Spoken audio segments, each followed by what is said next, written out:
हमारे प्रभु यीशु मसीह के अतुल्य नाम में आप सबको आज की सभा में स्वागत है। चेलेपन के विषय में ये 14वां सेशन है, आपके साथ आज मैं शेयर कर रहा हूं। इस पिछले सेशंस आप अगर नहीं सुना है, वापस जाके उसको सुनने की कोशिश करना, क्योंकि ये एक बहुत महत्वपूर्ण एक सीरीज है। पहले सेशन में शिष्यत्व की परिभाषा हमने देखी और उसी के साथ जुड़े हुए कई बातें बताया। दूसरा सेशन में कई लोग चेलेपन के लिए बुलाया गया था, लेकिन किसी न किसी कारण से वो निर्णय नहीं ले पाया। उसकी परिणाम क्या हुआ हम देखा। और तीसरी सेशन में चेले होने के लिए कई लोग निकल चुके हैं, लेकिन कुछ खास कारण से वो अयोग्य ठहराया जाता है, उसके बारे में हमने देखा। ये 14 सेशन में आप में से कई लोग मेरे को बोलते होंगे, ठीक है, हमने मान लिया चेला बनाना बहुत ही जरूरी है, तो हम क्या करें, आगे कैसे बढ़े, हम दूसरों को चेले या शिष्य कैसे बनाएं। इस सवाल के एक गहरे जवाब सरल रूप में आपके सामने मैं रखना चाहूंगा। पहले से मैं आपको यह याद दिलाऊंगा, ये जो सेशंस कुछ बिंदु मैं आपके सामने रख रहा हूं, उसमें से एक एक को लेकर तरतीबवार आपको आगे बढ़ना महत्वपूर्ण होगा, इससे फायदा उठाना है। तो देखो, चेले बनाने के बारे में कई किताबें लिखी गई हैं। अलग अलग देशों से बड़े बड़े ज्ञानी लोग वो बताएंगे, कुछ चार्ट आपको दिखाएंगे, कुछ टेबल आपको दिखाएंगे, इस रीति से आपको करना है, ये सब आप बताएंगे। वो सब महत्वपूर्ण है। मैं जो है कुछ सरल बात, जो खास करके भारतवर्ष की जो विश्वासी हैं, अगुए हैं, उन लोगों को इसमें मदद करने के लिए अपनी संदर्भ में कुछ बातें आपके सामने बहुत ही स्पष्ट और सरल रूप में मैं रखना चाहता हूं। इसलिए उस गंभीरता से आप इस विषय को ले लें। मेरा अप्रोच इस प्रकार से है, महान आज्ञा, आप में से सब लोग सुना होगा महान आज्ञा क्या है। और मत्ती, मार्क, लूका और प्रेरितों 1 के 8 कई जगह में महान आज्ञा की वर्णन है। और उसी में से कुछ, इन सारे हिस्सों को देखने के बाद कुछ निचोड़ उसमें से निकाल के चेलेपन के लिए कैसे हम चेलों को प्रशिक्षित करें और चेले बनाएं, इस विषय के बारे में कुछ स्पष्ट संदेश आपके सामने मैं रखना चाहता हूं। इनमें से प्रत्येक वचन जो मैंने बताया, मत्ती, मार्क, लूक और प्रेरितों 1 के 8, इनमें से प्रत्येक वचन खास कुछ बातों को बताते हैं। अलग अलग जगह में अलग अलग रीति से बताया गया है। जानबूझ के मैंने यूहन्ना की इंजील को इसी में नहीं जोड़ा है। अब में से कई लोग सुना होगा कि यूहन्ना का इंजील में महान आदेश उस प्रकार से जो लूका और मत्ती वहां पे जो दिया गया है उस रीति से नहीं है, आप बोलते होंगे या सुना होगा। ये एक अलग स्टडी इसके ऊपर करने की जरूरत है, क्योंकि जब मैं यूहन्ना की इंजील को पढ़ता हूं, वो पूरा इंजील जो है एक महान आदेश है। और सबसे पहले वो महान आदेश को स्वीकार करके पिता के गोदी में से मनुष्य के रूप धारण करके यीशु इस धरती पर आया और वचन देहधारी होके हमारे बीच में डेरा किया और परमेश्वर के राज्य की प्रचार किया और चेले बनाने के लिए। और वही प्रभु ने बोला कि जैसे मुझे भेजा गया, मैं तुमको भेजता हूं। और यूहन्ना की 21 अध्याय में आके वो 20 और 21 अध्याय जब हम पढ़ते हैं, वहां पे ये भी हम देखते हैं कि चेलों को ये बताने के बाद, मैं तुम्हें भेजता हूं बोलने के बाद, उनके ऊपर आत्मा फूंका, क्योंकि इस आत्मा की जरूरत तुम्हें है, तुम्हें शक्तिशाली बनाने के लिए, इस काम के लिए। प्रेरितों 1:8 के बिल्कुल समान वो दिखाई देते हैं। तो यूहन्ना की इंजील इसके साथ जोड़ दिया तो यह बहुत विस्तार हो जाएगा, इसलिए उसको अलग से देखने की जरूरत है। मरकुस 16:15, वहां पे मुख्य बात जो अलग जगहों में से बिल्कुल ही अलग जो दिखाया गया, वही बात एक एक पदों में से, एक एक हिस्से में से मैं ले रहा हूं। मरकुस की इंजील में सारे सृष्टि को सुसमाचार की प्रचार करो और चेले बनाओ। लूका के इंजील में यरूशलेम से लेकर सब जातियों में उसके नाम से मनफिराव और पाप की क्षमा का प्रचार किया जाएगा। तुम इन बातों के गवाह हो करके प्रभु यीशु मसीह जी उठा हुआ प्रभु ने चेलों को बोला। मत्ती की इंजील, वहां पे बड़ी विस्तार में कई बातें दिया गया है। महान आदेश में 19 और 20 पद, वहां पे सारे जातियों को, इतने जो शब्द इस्तेमाल किया है, उन लोगों को चेले बनाओ। ये सारे चेलों के ऊपर लागू है, सिर्फ सेवक के लिए नहीं है, सिर्फ उन 12 चेलों के लिए नहीं है, ये हर चेलों के लिए ये लागू है। और उनको बताया, पिता और पुत्र और पवित्र आत्मा के नाम से उन्हें बपतिस्मा दो। त्रिएक परमेश्वर की जिक्र जो है साफ रीति से वहां पे किया गया है। और दूसरी बात, वहां पे कहते हैं, जो कुछ मैंने तुमको सिखाया उसकी अनुसरण करने के लिए, पालन करने के लिए संपूर्ण वचन उनको सिखा दो। प्रभु की संपूर्ण शिक्षा। तो ये सारी बातें मत्ती की इंजील की खासियत हमें दिखाई देते हैं। प्रेरितों की 1:8 जो है, पवित्र आत्मा तुम पर उतरोगे, तुम सामर्थ पाओगे, और यरूशलेम, यहूदिया, समरिया और दुनिया की अंत तक तू मेरे गवाह हो जाएंगे। हर चेले जो है, चेले बनाने की प्रक्रिया में लगे रहना है। तो ये बातों, जो बातें मैंने आपको शेयर किया, अगर ये सारे जो है इकट्ठा करके एक जगह लाके आप लिखें, आप इन बिंदुओं पर पहुंचते हैं। 7 खास बिंदु इसी में से मैंने निकाला है, जो स्पष्ट रूप में वहां पे दिखाई देते हैं। ये चेले बनाने की प्रक्रिया में ये कदम कदम रख के हम आगे बढ़े इन 7 बिंदुओं को लेके। सबसे पहली बात, मैं पहले ये 7 बात क्या है बोलूंगा, और उसके बाद एक एक के ऊपर विस्तार में चर्चा करेंगे। पहला, हर जगह सारे सृष्टि को सुसमाचार की प्रचार करो। दूसरा, पश्चाताप और पाप की क्षमा के बारे में घोषणा करो। तीसरा, चेले बनाओ हर जाति से, इतने नेशन से। और चौथा, उनको त्रिएक परमेश्वर के नाम से बपतिस्मा दो। त्रिएकत्व की शिक्षा उसमें है। और पांचवी बात, परमेश्वर की संपूर्ण जो शिक्षा है उनको सिखा दो।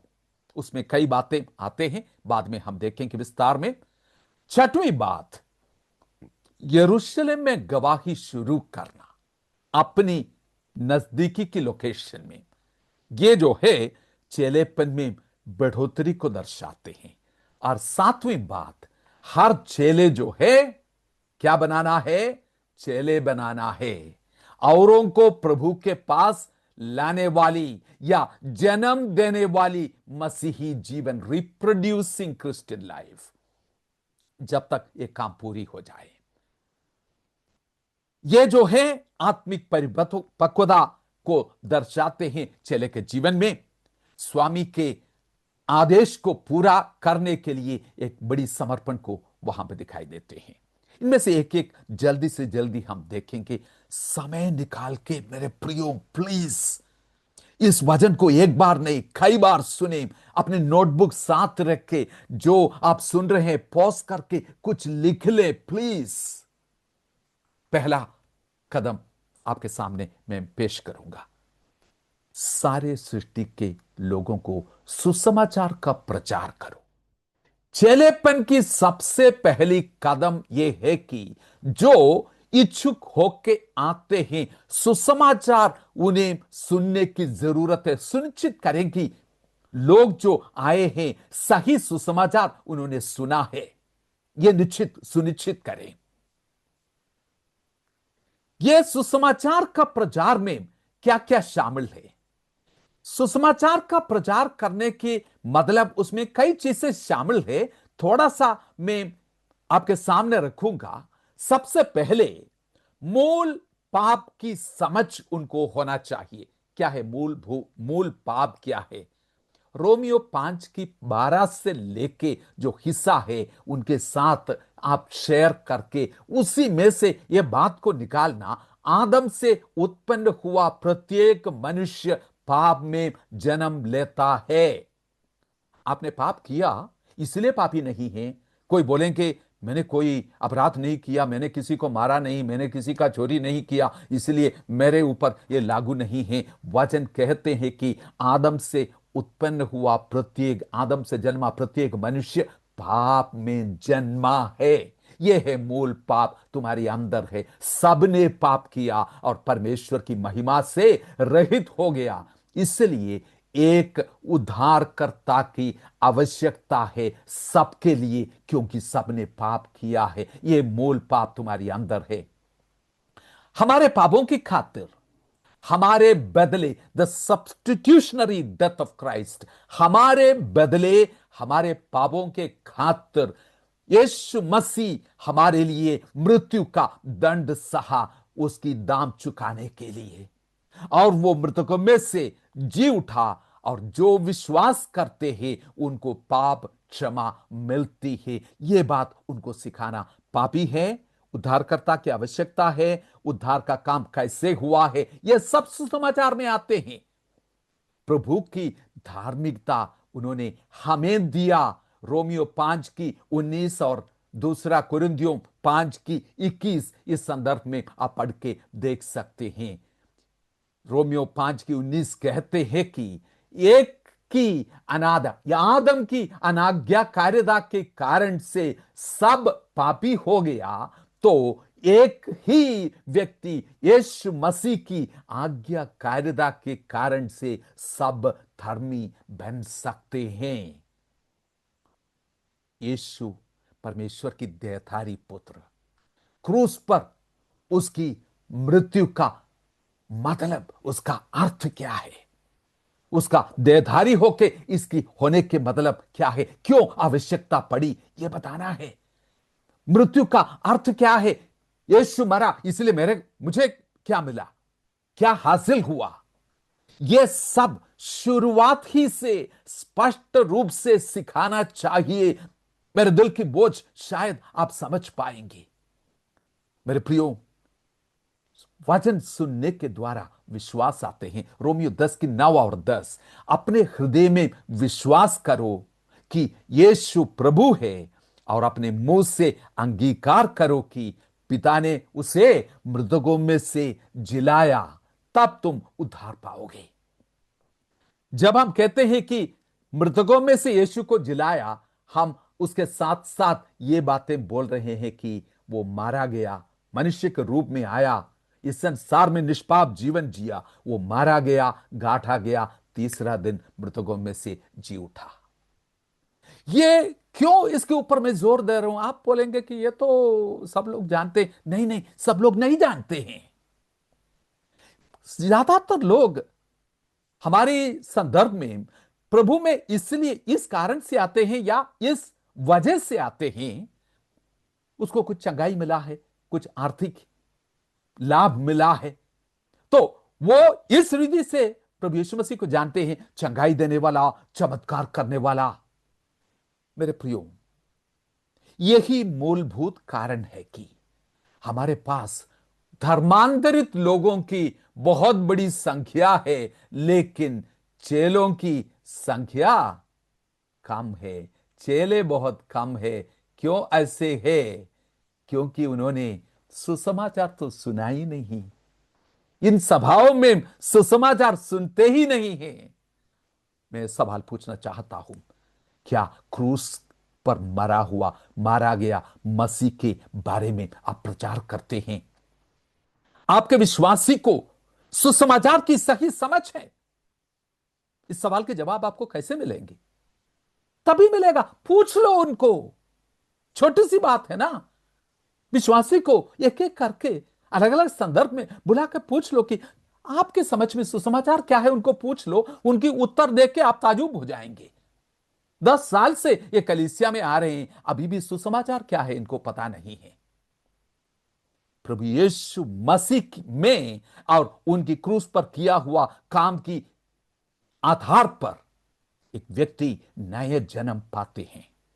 इस संदर्भ में सुसमाचार को सुनाने के लिए आप कोई भी इंजील आप ले सकते हैं, सुसमाचार आप ले सकते हैं। उसी के साथ साथ गलतियों की पुस्तक या रोमियो की पुस्तक, इस संदर्भ में कुछ तख्तीबवार शिक्षा उसी में से लेकर विश्वासियों को सिखाना है। एक स्टडी का सीरीज श्रृंखला आप अपनी कलीसिया में कर सकते हैं। गलतियों की पुस्तक से या रोमियो की पुस्तक से या सुसमाचारों में से इस बात को आप लेके आ सकते हैं और चेलों को सिखा सकते हैं। सो सबसे पहला कदम शायद आपको समझ आ गया होगा, सुसमाचार की प्रचार करना। दूसरा कदम, पापों की क्षमा के लिए पश्चाताप की घोषणा करें। मेरे प्रियो, यह भी एक बुनियादी कदम है चेलेपन के लिए। जब तक मूल पाप के बारे में हमने सिखाया नहीं, वो इस बात को शायद समझ नहीं पाएंगे पश्चाताप करने की जरूरत क्या है मसीह की ओर मुड़ने के लिए। जब तक यह नहीं हुआ, आप यीशु के पास उन लोगों को नहीं लाया। सगरे फाटक जो है मसीह यीशु, उसके द्वारा प्रवेश करें। सकरे मार्ग में फिर चलते रहना है। एक दिन की काम नहीं है। मसीह में आया और मसीह के रास्ते में चलते रहें। आज बहुत सारे ऐसे प्रचारक है, जाना माना, उसका नाम मैं नहीं लेना चाहता हूं। सैकड़ों हजारों लोग उनके पीछे उनका फैन बन के चलते हैं। वो बताते हैं कि आपको पश्चाताप करने की क्या जरूरत है। पश्चाताप करने की जरूरत नहीं। आपके पश्चाताप से आपको पाप की क्षमा मिलते हैं क्या? यीशु मसीह ने जो क्रूस पर किया उसी से आपको पाप की क्षमा मिलते हैं। तो यीशु मसीह ने तो कर दिया, और उन्होंने जो कुछ आपके लिए खोला है उसका जो जो बेनिफिट आपको मिलते हैं उसको लेके उसी में आनंद मना के आगे बढ़ते जाओ। कोई पश्चाताप की जरूरत नहीं है। इससे झूठी शिक्षा मानकर तिरस्कार कर दिया जाए, ये गलत है, ये झूठ है। पश्चाताप करके, मन फिरा के, ये संदेश की घोषणा ये कब शुरू हुआ आपको पता है? यूहन्ना बपतिस्मा देने वाला मसीह के जो फॉर रनर उसके पहले आया, उन्होंने क्या प्रचार शुरू किया था? पश्चाताप करो और मन फिराओ, परमेश्वर का राज्य निकट है। मन फिराओ, यूहन्ना बपतिस्मा देने वाला। और उसके बाद यीशु मसीह उसके पीछे पीछे आया, उन्होंने बोला मन फिराओ, परमेश्वर का राज्य निकट है। पेंतुकुस्त के दिन 11 चेलों के साथ खड़े होके पतरस, ये चेले जो है एक नंबर कम है, 11 ही है उस समय। बाकी लोगों के साथ 120 लोग जो जमा हुआ था पेंतुकुस्त के दिन जो है, उनके साथ खड़े होके पतरस क्या प्रचार कर रहे हैं? प्रेरितों के 2 अध्याय में 38 पद से लेके आगे हम पढ़ते हैं। वो प्रचार कर रहे हैं कि मन फिरावो। और वहां पे भी वो खत्म नहीं हुआ। पौलुस ने क्या प्रचार किया? प्रेरितों के काम 17 अध्याय उसका 30 पद देख लीजिए।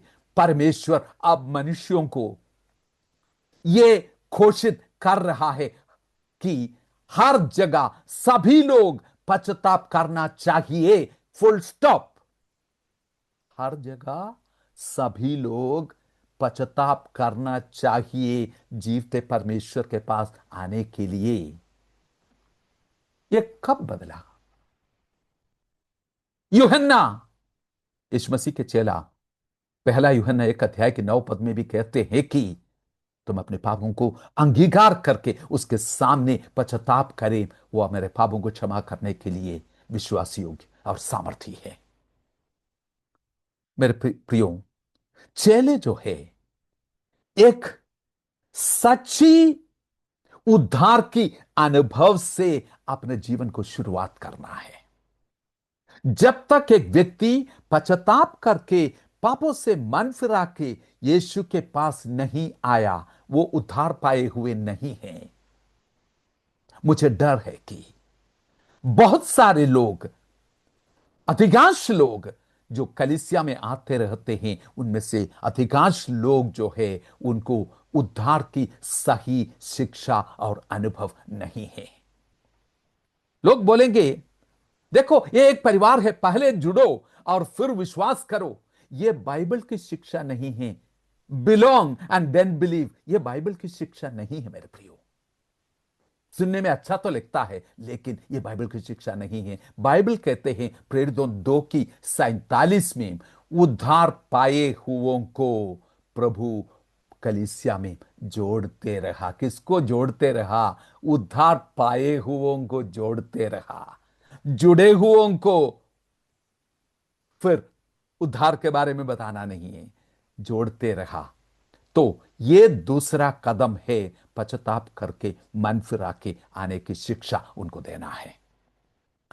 तीसरा, चेले बनाओ। जब एक व्यक्ति जो है नया जन्म पाते हैं, यूहन्ना की 3 अध्याय के 3 और 5 पद में निकोदेमोस को प्रभु यीशु मसीह कहते हैं कि जब तक ये व्यक्ति आत्मा के द्वारा नया जन्म नहीं पाते हैं, परमेश्वर का राज्य को देख भी नहीं सकता, प्रवेश भी नहीं कर सकता। तो इस रिधि से नया जन्म पाके आए हुए व्यक्ति जो है पहले 2 कदम बताया, उसी के आधार पर अगला कदम जो है यह नहीं है कि कलीसिया के रजिस्टर में उसको नामांकन करें और उसके बाद कुछ न कुछ देखेंगे कि इसको ये काम दे, उसको वो काम दे। कभी कभी ऐसे भी लगता है कि अभी अभी प्रभु में आए हुए विश्वासी है, 2 महीना हो गया, अभी क्या कर रहे हैं? कलीसिया के कुछ मुख्य सेवकाई में वो भाग ले रहे हैं। उसको कुछ करने के लिए बोला, वो कर रहे हैं। बड़ी गंभीरता से इस बात को लेना। अगला कदम ये नहीं है कि रजिस्टर में नामांकन करके कुछ काम उसको दें। अगला कदम यह है कि चेलेपन की प्रक्रिया में उसका नाम लिख दो और उसका काम शुरू कर लो। मैं कोई रॉकेट साइंस नहीं बोल रहा हूं, वचन की आधार पर आपको बता रहा हूं। आपकी कलीसिया में चेले बनाने की एक प्रक्रिया है, आपने कहीं लिख कर रखा है?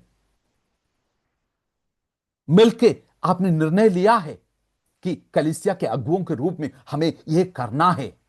Life in the kingdom link, परमेश्वर के राज्य में जीवन कैसे है, इन चेलों को सिखा के, ये ऐसे समय है उनको चेलेपन की गंभीरता को समझकर एक निर्णय लेने की अवसर उनको दें, ताकि वो समझ पाएंगे कि किस चीज के लिए उन्होंने साइन अप किया है।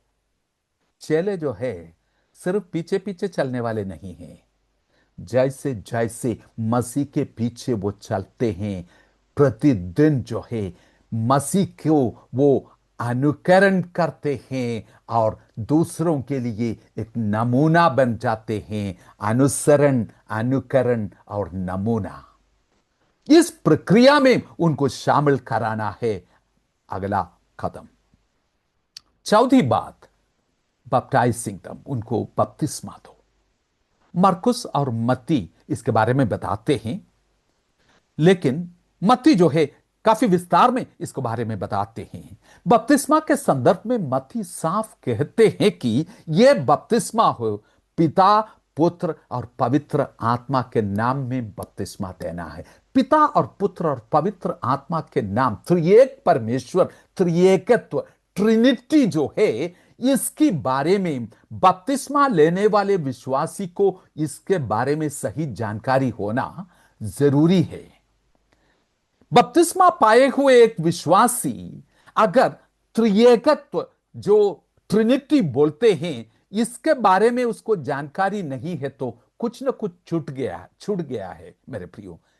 यहोवास विटनेस और जीसस ओनली, सिर्फ यीशु, ऐसे जो समूह है ना, आप इन लोगों की अज्ञानता का फायदा उठा रहे हैं। उनको पता नहीं ये त्रिएक परमेश्वर के बारे में बोलेगा, वो बिल्कुल कंफ्यूजन में आ जाते हैं। कुछ लोग यह तर्क देंगे कि प्रेरितों के काम में 2-3 जगह ऐसे लिखा है ना कि प्रेरितों ने यीशु के नाम से बपतिस्मा दिया, तो पिता और पुत्र और पवित्र आत्मा के नाम वहां दिया तो नहीं है। यही आर्गुमेंट वो लेके आएंगे। एक बात साफ समझना, उसको जवाब देने के लिए मैं बता रहा हूं। मत्ती 28 में दी गई मसीह की शिक्षाओं को बिल्कुल खंडन करके ये चेले जिसने मसीह से वो आज्ञा पाई, वो उसको बिल्कुल खंडन करके आगे जा रहे हैं। आप सोच रहे हैं यूहन्ना का बपतिस्मा, अब प्रेरितों के काम में यूहन्ना बपतिस्मा देने वाला पश्चाताप का बपतिस्मा देते थे, उसको यूहन्ना के बपतिस्मा के नाम से जाना जाता था। और एक विश्वासी मन फिरा के पापों से पश्चाताप करके यीशु पर विश्वास करके आके उसके बाद मसीह की आज्ञा के अनुसार बपतिस्मा लेते हैं, उसको यीशु का बपतिस्मा कहलाया जाता था। ये दोनों बपतिस्मा में एक अंदर लाने के लिए प्रेरितों के काम में लिखा है कि यीशु के नाम से बपतिस्मा लिया, ये यूहन्ना वाला बपतिस्मा नहीं है, दिखाने के लिए। चेले यीशु की आज्ञा को खंडन नहीं कर सकते हैं, नहीं करेगा, जान देने के लिए वो तैयार है। प्रेरितों के काम 19 अध्याय की 1 से लेकर 5 पद तक पौलुस प्रेरित जो है इफिसुस में आते हैं और उन लोगों के साथ, विश्वासियों के साथ बातचीत करते हैं और उनको पूछा पवित्र आत्मा के बारे में आपको अनुभव होगा। उन्होंने बोला पवित्र आत्मा, ऐसे एक नाम हमने सुना भी नहीं है पवित्र आत्मा के बारे में। तुम लोग बपतिस्मा पाए हुए हैं? उन्होंने बोला हां। कौन सी बपतिस्मा? यूहन्ना की बपतिस्मा। अच्छा, यूहन्ना की बपतिस्मा लिया तो हो सकता है पवित्र आत्मा के बारे में सुना नहीं है। उन्हें यीशु के नाम से बपतिस्मा दिया। यीशु के नाम से बपतिस्मा देने से पवित्र आत्मा के बारे में कहां सुनेंगे? यीशु का नाम से बपतिस्मा, यीशु की आज्ञा के अनुसार बपतिस्मा जो है, पिता और पुत्र और पवित्र आत्मा के नाम में बपतिस्मा है। इसलिए यीशु का बपतिस्मा में पवित्र आत्मा का नाम तुम सुनोगे। समझ आ गई बात? बहुत स्पष्ट है ना? तो ये त्रिएक परमेश्वर के नाम में बपतिस्मा, ये यीशु की आज्ञा है। मेरे प्रियो, एक बात इसी के साथ में बताना चाहूंगा, बपतिस्मा और प्रभु भोज को हल्के नहीं लिया जाना चाहिए। यह सिर्फ एक रस्म नहीं है, बल्कि क्रूस पर पूरा किया कार्य के प्रतीक है। और इन्हें स्पष्ट समझ के साथ गंभीरता से हमें भाग लेना चाहिए। यीशु के प्रत्येक चेले, शिष्य के लिए बपतिस्मा एक वैकल्पिक बात नहीं, बल्कि बिल्कुल अनिवार्य है। जिसको चाहिए बपतिस्मा ले लो, जिसको नहीं चाहिए, यह तो कोई बड़ी बात नहीं है। ना ना ना, यह बड़ी बात है। यह क्यों बड़ी बात है? इन बातों को ध्यान से सुने, मैं बता रहा हूं। ये ईश्वर की धार्मिक, यीशु के शब्दों में, ये ईश्वर की धार्मिकता को पूर्ति करती है। ये यीशु के द्वारा प्रस्तुत उदाहरण है, उसकी आज्ञा का पालन है। किसी के आंतरिक परिवर्तन जो प्रभु ने किया है, मसीह के साथ जो मारा गया, गांठा गया, उठा गया, उनकी परिवर्तन का सार्वजनिक एक साक्ष्य है। और मसीह की मृत्यु, दफन और पुनरुत्थान के साथ हमारी पहचान की प्रतीक ये है। धीरे से उन 4-5 बात मैंने बताया, नोट कर लीजिए। ये चेलेपन की प्रक्रिया में एक हिस्सा है। पांचवी बात, परमेश्वर की संपूर्ण शिक्षा जो है उनको पालन करने के लिए, अनुसरण करने के लिए उनको सिखाता। इसका मतलब है तकतीबवार उनको सिखाना पड़ेगा। कलीसिया के प्राचीन जो है, लीडरशिप जो है, बड़ी गंभीरता से इसको लेना है और तकतीबवार इन बातों को सिखाना है चेलेपन की प्रक्रिया में। और संपूर्ण शिक्षा, जैसे प्रेरितों की 20 की 27 में पौलुस कहते हैं कि इफिसुस में रह के करीब 3 साल जो है तुम्हारे सामने दिन और रात जो है परमेश्वर की संपूर्ण शिक्षा मैंने दिया। नए चेलों को साप्ताहिक बुनियादी शिक्षा के लिए नामांकित करना चाहिए। अगर आप बोलेंगे इस हफ्ते के बीच में बुलाएगा तो कोई आएगा नहीं, उनको काम है, बहुत बिजी है, एक छोटी सी सलाह मैं दे रहा हूं। बच्चों की संडे स्कूल होते हैं ना कई जगह में चर्च में, बड़ों की एक संडे स्कूल शुरू करें। चर्च की पहले हो या चर्च की बाद हो, 1 घंटे के समय जो है जो उनके लिए नामांकित किया जाता है, कुछ कलीसिया के बुजुर्ग जो है उनके साथ बैठ के उनको इन बुनियादी बातों को सिखाए। छुटकारा, धर्मी ठहराया जाना, प्रोग्रेसिव सैंक्टिफिकेशन, लगातार पवित्र बनने जाने वाली जीवन कैसे होगा, इन बुनियादी शिक्षाओं को उनको दें ताकि वो ईश्वरीय भक्ति में और पवित्रता में बढ़ते जाएं। मसीही जीवन के लिए शिक्षा की शुद्धता महत्वपूर्ण है मेरे प्रियो।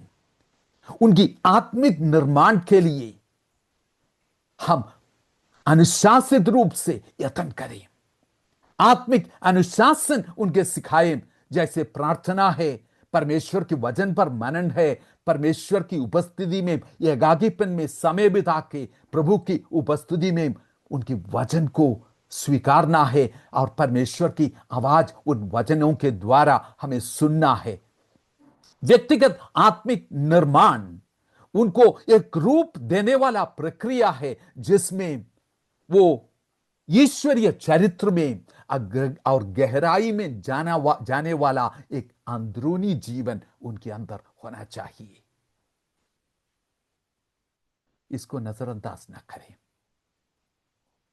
आत्मिक अनुशासनों को, जैसे मैंने बताया, कई प्रार्थना, आराधना, वचन की मनन और सॉलिट्यूड एंड साइलेंस, खामोशी में परमेश्वर की उपस्थिति में बैठ के उनकी आवाज को सुनना वचन के द्वारा, इन सारी चीजों को सीखने की उद्देश्य यह नहीं है कि बड़ी ज्ञानी वो बन जाए, जीवन में परिवर्तन हो जाए, यह है इसका उद्देश्य। कलीसिया का जो गंभीरता से इसको लेते हैं, कलीसिया की लीडरशिप जो है एक करिकुलम वर्कआउट करे, इसके लिए कैसे इस एरिया में इनको आगे लेके जाए। बहुत सारे संसाधन उपलब्ध है मेरे प्रियो। वचन कैसे सीखना है, खुद सीखना है, अपने लोगों को सिखा दे। कई हफ्ते जो है इसके ऊपर बिताएं। 2 तिमोथी 2:15 और 3:16 ये लेके, या कई वचनों को लेके, एक वचन को लेके उनके सामने ये सिखा दें, खोल कर दिखा दें। ऐसे हम वचन पढ़ते हैं, वचन पढ़ने की तरीका ये है, सरल रीति में उनको सिखा दें, ग्रीक और हिब्रू बता के नहीं है।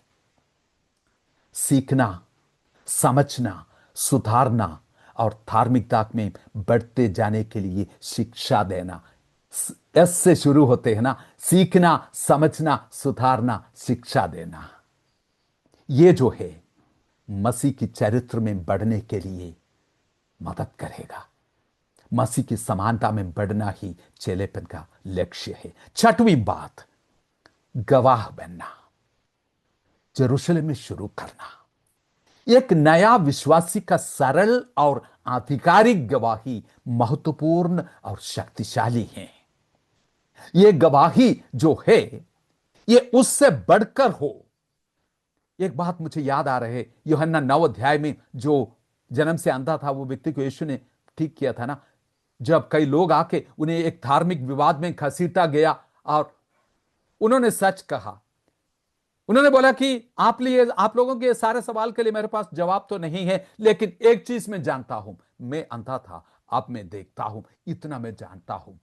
और आगे जाके उन्होंने बताया, देखो वो धर्मी है नहीं है जिसने चंगा किया, ये तो नहीं, मैं नहीं जानता, लेकिन एक बात मैं जानता हूं, शुरुआत से लेके आज तक ऐसे नहीं देखा कि कोई अधर्मी व्यक्ति जो है किसी की आंखों को ठीक कर सकते हैं। इतना तो मैंने सीखा कि आने वाला मसीहा यही है।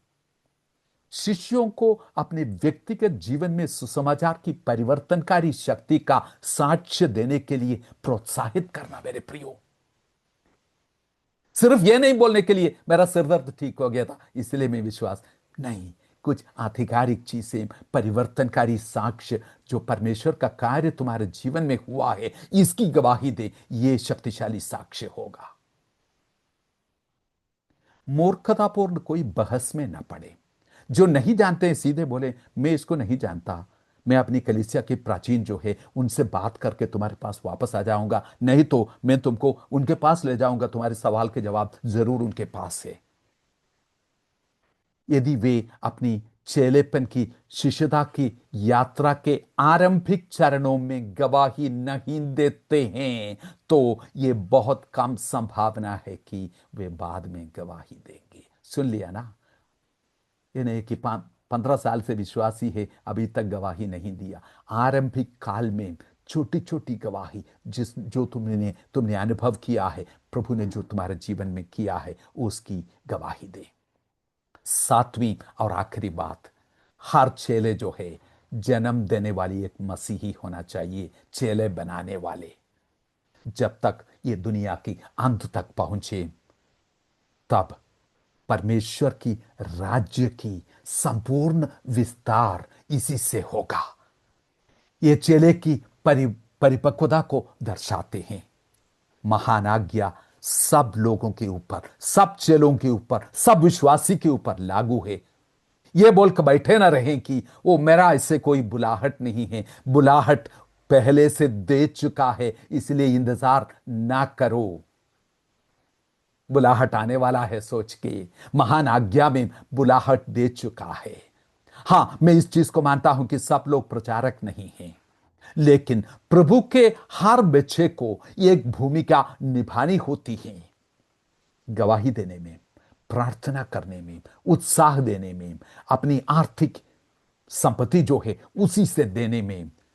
एक छोटा सा बाइबल स्टडी अपने घर में तख्तीबवार शाम के वक्त परिवार बैठ के वचन पढ़ें, प्रार्थना करें, दूसरों को सिखा दें, और ये बढ़ते बढ़ते जैसे तुम्हारी योग्यता और विश्वास है उसके अनुसार आगे बढ़े, पृथ्वी के कोने तक जाना तभी होते हैं।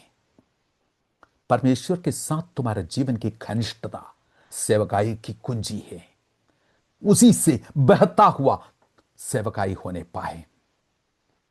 अपनी स्वयं की चेलेपन में बढ़ोतरी के लिए यह नहीं सोचना मैं तो चेले बन गया अब दूसरे चेले बनाना है, नहीं। तुम्हारी चेलेपन के जीवन में एक दैनिक आत्मिक अनुशासन के द्वारा बढ़ते ही जाना है जब तक मसीह की संपूर्णता में ढल जाए। आत्मिक अनुशासन, जैसे मैंने पहले बताया, वो उसके लिए मददगार होगा। यह बात सुनिश्चित करना किसी के साथ तुम्हारा जवाबदेही है।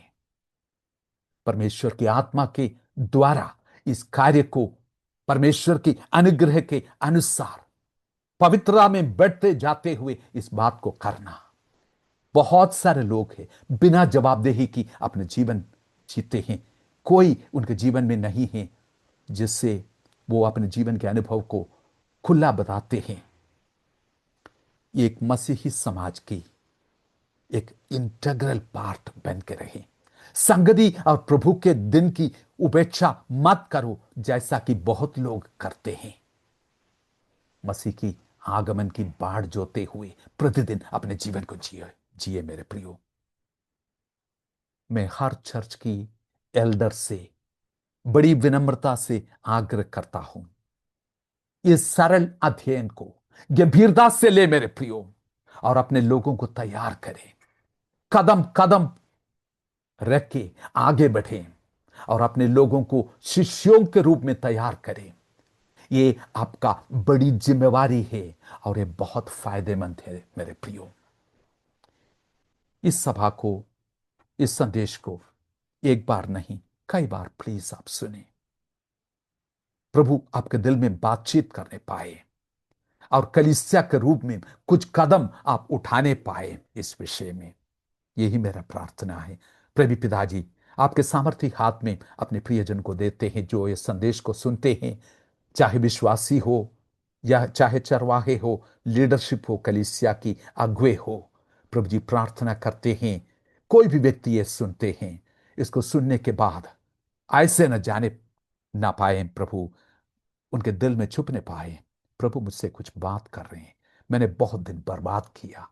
प्रभु जी, पश्चाताप करके तेरे कदमों पर आने के लिए आत्मा के द्वारा उनको उत्साहित करें परमेश्वर। एक गहरे कार्य उनके जीवन में करें।